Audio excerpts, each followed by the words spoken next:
Very warm good morning students. So today we are going to start our new chapter in science which is chapter number 5 food and health. अब food तो आप सभी जानते हैं, food मतलब खाना और हेल्थ मतलब हमारी सेहत. तो फूड बहुत ही ज़्यादा ज़रूरी और एक तरह से कनेक्टेड है हमारी हेल्थ से. हमारी हेल्थ उतनी ही अच्छी होगी जितना अच्छा हम फूड लेते हैं. फूड हम सभी लिविंग बींग्स के लिए बहुत ज़रूरी है. जितने भी हम जीव हैं उन सभी को खाने की ज़रूरत होती है. इससे हमें एनर्जी मिलती है जिससे हम अलग अलग एक्टिविटीज़ और काम कर पाते हैं. अपने डेली पे जो भी हम काम कर रहे हैं उन सभी के लिए हमें एनर्जी की ज़रूरत है और वो एनर्जी हमें फूड से मिलती है.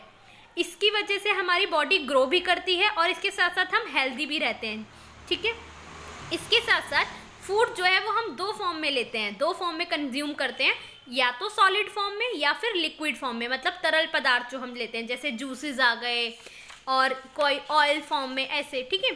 इसके बाद अब आते हैं न्यूट्रिएंट्स. तो स्टूडेंट्स न्यूट्रिएंट्स क्या होते हैं?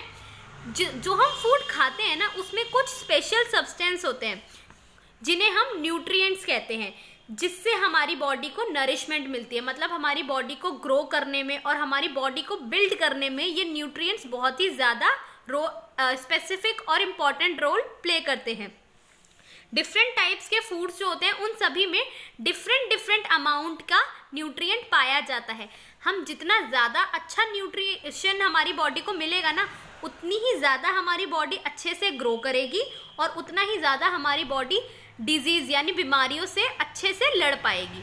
अब जो न्यूट्रिएंट्स होते हैं वो 5 टाइप्स के होते हैं बेसिकली. मेन जो होते हैं, फर्स्ट वन जो है वो होता है carbohydrate, second one is fat, third one is protein, then vitamins and fifth one is minerals. हम सभी को इन पांचों की ही ज़रूरत है. ऐसा नहीं है कि आप इनमें से किसी एक को भी स्किप कर सकते हैं. ये पांचों ही हमारी बॉडी को हेल्दी रखने के लिए सेम अमाउंट और you can say equal amount में ज़रूरी है. इसीलिए हमें एक बैलेंस डाइट लेने के लिए भी कहा जाता है. बैलेंस डाइट मतलब जिसमें सारी ये पांचों न्यूट्रिएंट्स बिल्कुल सही और इक्वल अमाउंट में मौजूद हों. ठीक है. तो अब हम इन्हीं न्यूट्रिएंट्स के बारे में डिटेल में पढ़ते हैं. तो पहला न्यूट्रिएंट है हमारा कार्बोहाइड्रेट. कार्बोहाइड्रेट जो है वो हमारी बॉडी को एनर्जी प्रोवाइड करता है जिससे हम अपने डेली एक्टिविटीज़, रोज़ के जितने भी काम है ना जिसमें हम फिजिकल एक्टिविटीज़ कर रहे हैं वो सब हम कर पाते हैं. इसीलिए कार्बोहाइड्रेट को एनर्जी गिविंग फूड भी और एनर्जी गिविंग न्यूट्रिएंट भी कहा जाता है. कार्बोहाइड्रेट जो है ये क्विक और इंस्टेंट एनर्जी प्रोवाइड करता है हमारी बॉडी को. और कार्बोहाइड्रेट के जो एग्जाम्पल हैं वो है स्टार्च और शुगर. अब कार्बोहाइड्रेट कौन कौन से फूड में मौजूद होता है, यानी आपको कौन कौन से ऐसे फूड कंज्यूम खाने चाहिए जिनसे आपको आपकी बॉडी को कार्बोहाइड्रेट मिल सके. तो इसमें आता है सीरियल्स यानी जितने भी अनाज हैं जैसे कि चावल, गेहूँ, मेज़ यानी मक्का, इन सभी में कार्बोहाइड्रेट होता है. इसके साथ साथ बनाना यानी कि केला, हनी, शहद, जितने भी फ्रूट जूसेस आप लेते हैं, और पटेटो यानी आलू, इन सभी में कार्बोहाइड्रेट मौजूद होता है. जितने भी बच्चे होते हैं उन सभी को ज़्यादा से ज़्यादा अमाउंट में कार्बोहाइड्रेट लेना चाहिए क्योंकि वो ज़्यादातर फिजिकल एक्टिविटीज़ में इन्वॉल्व होते हैं. आप स्टूडेंट्स जो होते हैं, जो भी बच्चे होते हैं, वो खेलने के साथ साथ पढ़ते भी हैं और इसके साथ साथ अदर एक्टिविटीज़ भी करते हैं. आपकी प्लेइंग के लिए जंपिंग और पता नहीं क्या क्या आप करते हैं. उन सभी के लिए आपको एनर्जी की ज़रूरत है और जितनी ज़्यादा एनर्जी आपको चाहिए उसी लिए आपको ये कार्बोहाइड्रेट अपने फूड में शामिल, ऐसे फूड प्रोडक्ट्स आपको अपने फूड में शामिल करने चाहिए जिनमें कार्बोहाइड्रेट्स मौजूद हो. जो और इसी के साथ साथ जो लोग ज़्यादा से ज़्यादा फिजिकल वर्क करते हैं ना, यानी जो लेबरर्स होते हैं, जो ज़्यादा मजदूरी करते हैं या फार्मर्स होते हैं, उन सभी को भी कार्बोहाइड्रेट वाला फूड लेने की आवश्यकता होती है. इसके बाद जो हमारा सेकेंड न्यूट्रिएंट है वो होता है फैट. फैट जो है ये भी एनर्जी गिविंग न्यूट्रिएंट है. फैट्स में कार्बोहाइड्रेट से ज़्यादा एनर्जी होती है और फैट जो है वो हमारी बॉडी को वार्म रखने यानी हमारी बॉडी को थोड़ा गर्म रखने में हेल्प करते हैं. इसीलिए आपने देखा होगा सर्दी के टाइम पे हमें वो फूड जिसमें फैट ज़्यादा हो यानी कि घी, ऑयल, ऐसे फूड ज़्यादा खिलाए जाते हैं ताकि विंटर में हमारी बॉडी थोड़ी वार्म रह सके, गर्म रह सके. फैट की वजह से हमारी जो स्किन है ना वो भी मॉइस्ट रहती है, उसमें थोड़ी नमी बनी रहती है और इसके साथ साथ ये हमारी स्किन एजिंग से भी बचाता है फैट हमें. एक्स्ट्रा फैट जो होता है ना वो हमारी बॉडी में स्टोर हो जाता है फ्यूचर यूज़ के लिए। तो जब हमारी बॉडी को सफिशिएंट अमाउंट में फूड नहीं मिल पाता ना, तो हमारी बॉडी इसी फैट को यूज़ कर लेती है एनर्जी के लिए। अब हमें फैट कौन कौन से फूड प्रोडक्ट से मिलता है, इसमें पहला आता है ऑयल, बटर यानी घी, मक्खन और दूध से बने हुए जितने भी प्रोडक्ट्स होते हैं ना, उन सभी में फैट मौजूद होता है। इसके साथ साथ आमंड्स यानी आपके बादाम, कैश्यूज, काजू, ग्राउंड नट्स यानी मूंगफली, इन सभी में भी गुड अमाउंट में फैट मौजूद होता है। इसके बाद हमारा जो नेक्स्ट न्यूट्रिएंट है दैट इज प्रोटीन। प्रोटीन जो होता है वो हमारी बॉडी को ग्रो करने में हेल्प करता है, इसीलिए छोटे बच्चों को ज़्यादा अमाउंट में प्रोटीन जिन प्रोडक्ट्स में, फूड प्रोडक्ट्स में होता है, वो फूड प्रोडक्ट खिलाए जाते हैं।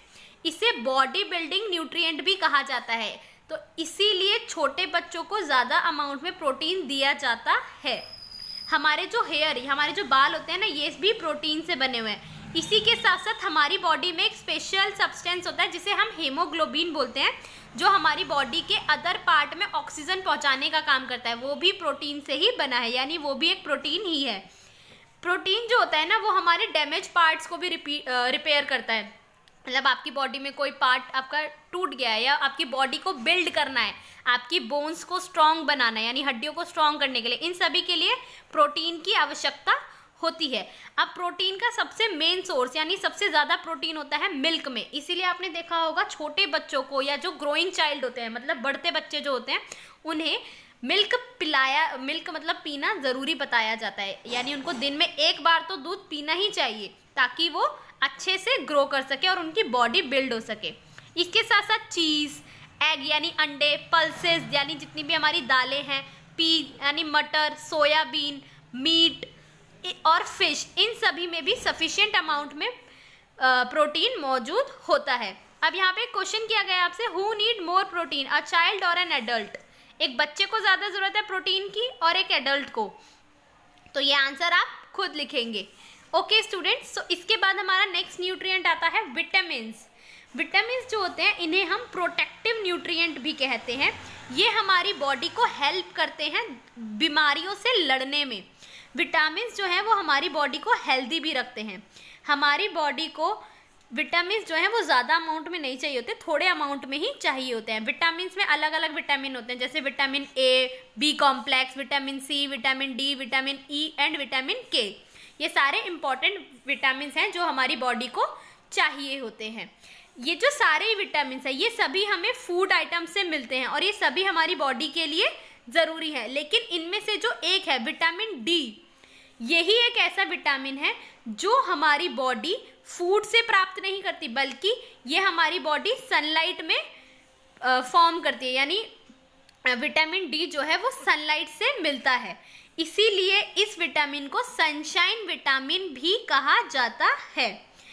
और बाकी के जो विटामिन होते हैं, मतलब विटामिन ए, सी, ई, के, ये सब हमें फ्रूट्स यानी फलों से, वेजिटेबल्स यानी सब्जियों से, दूध से और जितने भी सीरियल्स यानी अनाज होते हैं इन सभी से मिलता है। इसके बाद हमारा नेक्स्ट न्यूट्रिएंट्स आता है मिनरल्स, जिन्हें हम हिंदी में खनिज पदार्थ भी कहते हैं। विटामिन की तरह मिनरल्स जो हैं वो भी हमारी बॉडी को हेल्दी रखने के लिए बहुत ज़्यादा ज़रूरी हैं और ये हमें फ्रेश वेजिटेबल्स, फ्रेश मतलब ताज़ा वेजिटेबल्स, ऐसा नहीं कि आप बासी या सड़ी हुई वेजिटेबल्स ले रहे हैं, फ्रूट्स, फिश, एग यानी अंडा, मीट, मिल्क, ये सारे जो हैं ये सारे प्रोडक्ट्स में मिनरल्स जो होते हैं वो सफिशिएंट अमाउंट में होता है।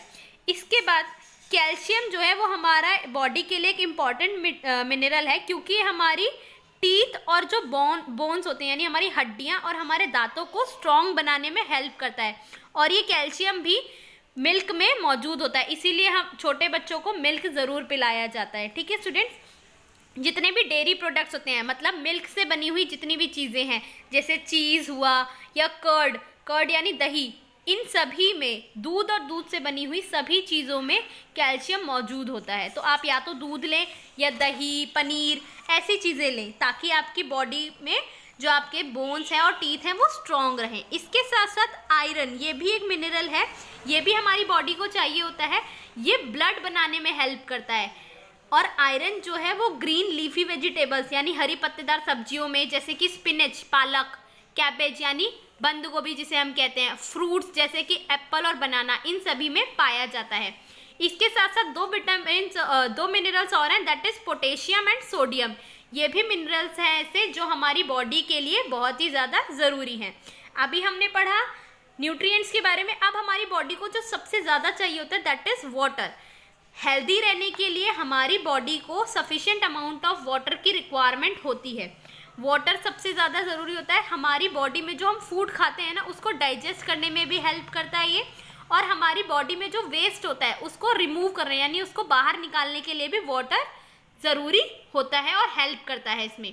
इसके साथ साथ it help the body to absorb the nutrients properly, और जो हमारा खाना है ना उसको पचाने में और हमारे न्यूट्रिएंट्स को पचाने में भी ये वाटर हेल्प करता है। 60% ऑफ ह्यूमन, हमारी जो बॉडी है ना उसमें से 60% जो है वो वाटर ही होता है। हम दिन में जब भी फिजिकल एक्टिविटीज़ करते हैं तो वो जो वाटर होता है वो हमारी बॉडी से लॉस हो जाता है in the form of sweating, यानी जो पसीना निकलता है। तो इसीलिए हम सभी को दिन में 8 से 10 ग्लास ऑफ वाटर लेना चाहिए। इसके बाद नेक्स्ट न्यूट्रिएंट आता है दैट इज रफेज। रफेज क्या होती है? ये हमें प्लांट से मिलती है। इसे हम डायरेक्टली डाइजेस्ट नहीं कर पाते क्योंकि ये सूखी होती है, ड्राई होती है। इसीलिए हम इनको सीरियल की फॉर्म में या वेजिटेबल्स की फॉर्म में लेते हैं, और ये हमारी बॉडी के लिए ज़रूरी होती है क्योंकि ये हमारी बॉडी में जो अनडाइजेस्टेड फूड होता है ना, मतलब जो खाना पच नहीं पाता, उसको रिमूव करने यानी बाहर निकालने में हेल्प करती है रफेज। ये हमें लीफी पत्तेदार सब्जियों से मिलती है, सैलेड जो भी हम सलाद खाते हैं, और जो अनाज खाते हैं, और इसके साथ साथ जो फ्रेश फ्रूट्स खाते हैं उन सभी से ये हमें मिलती है। इसके बाद आता है सबसे important food that is milk. Milk अपने आप में एक कंप्लीट फूड है। इसीलिए आपने देखा होगा जो छोटे बच्चे होते हैं ना, कुछ मंथ्स के या 1-2 ईयर के बेबीज, उनको स्टार्टिंग में सिर्फ मिल्क ही दिया जाता है क्योंकि वो एक प्रोडक्ट ही उनकी सारी बॉडी रिक्वायरमेंट को कंप्लीट कर देता है। ये गुड सोर्स है, कार्बोहाइड्रेट भी है इसमें, फैट भी इसी में है, vitamin, protein, mineral and water, मतलब सारे न्यूट्रिएंट्स इस एक मिल्क में मौजूद होते हैं। यही रीज़न है कि जो न्यूबॉर्न बेबी होते हैं, जो छोटे बच्चे होते हैं, उन्हें सिर्फ मिल्क ही दिया जाता है काफ़ी महीनों तक। मिल्क जो होता है वो हमारे टीथ को स्ट्रॉन्ग बनाता है, और जो इन्फेंट्स होते हैं यानी जो छोटे बच्चे होते हैं, और इसके साथ साथ जो बढ़ते हुए बच्चे होते हैं ना, जिनकी एज ग्रोइंग होती है, उन्हें एडिक्वेट अमाउंट में या यू कैन से दिन में 2 बार तो मिल्क लेना ही चाहिए। अब आपको यहाँ बताना है कि आप दिन में कितनी बार दूध पीते हैं। नहीं पीते तो अब से पीना स्टार्ट कर दीजिए क्योंकि आपके लिए मिल्क बहुत ही ज़्यादा इम्पॉर्टेंट है। सो स्टूडेंट, इससे आगे की वीडियो और इससे आगे का चैप्टर हम नेक्स्ट वीडियो में कवर अप करेंगे। Thank you, hope you like the video. Please do like, share and subscribe my channel.